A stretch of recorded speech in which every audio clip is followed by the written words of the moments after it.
Yeah. Dr Mohamed. All power to the people. All power to the people. Black power for black people. Red power for red people. Brown power for brown people.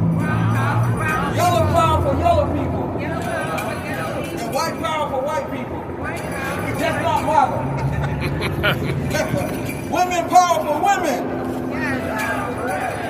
Proletariat power to the proletariat. Immigrant power for immigrants. Workers of the world unite. It's a very serious dynamic that is going on right now.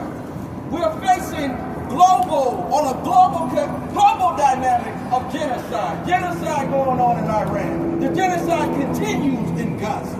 So it's a very serious thing.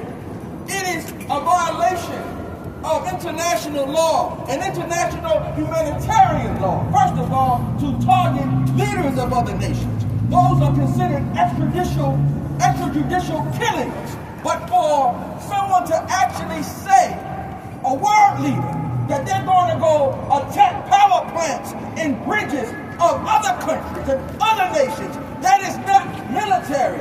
That is civil human infrastructure. That is the infrastructure of civilians, not military structures. It's a violation of the Geneva Convention. It's also, the whole context is the violation of UN Article 51. But one of the main things I want to say to the community and to the people, I, as a survivor of one of the longest holocausts in this nation, the Black African Holocaust, and we can say globally speaking, the United Nations just also made it clear that the transatlantic enslavement of black people was not a bad crime, not a worse crime, but the worst in history.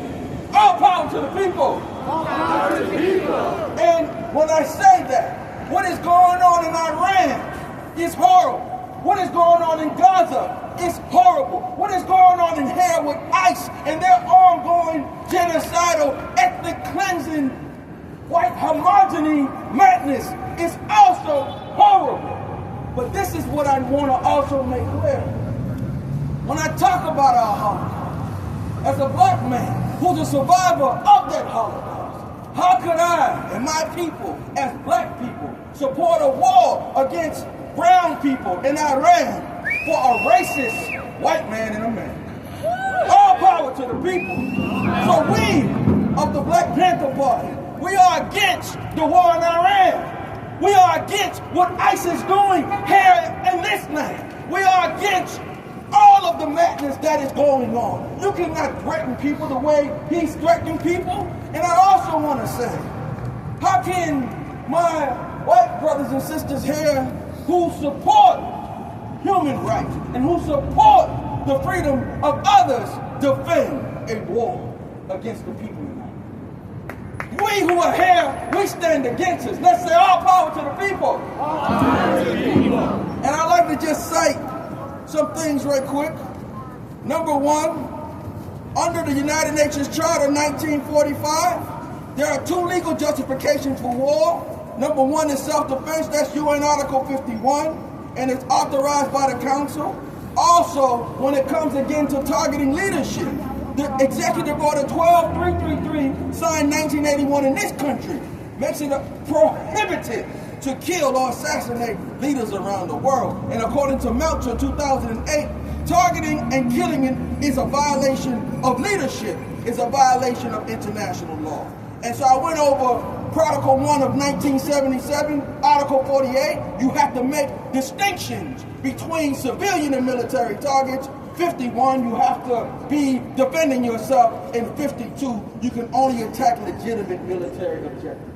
So all of us who are here, we must stand strong, we must stand together, we must stand collectively.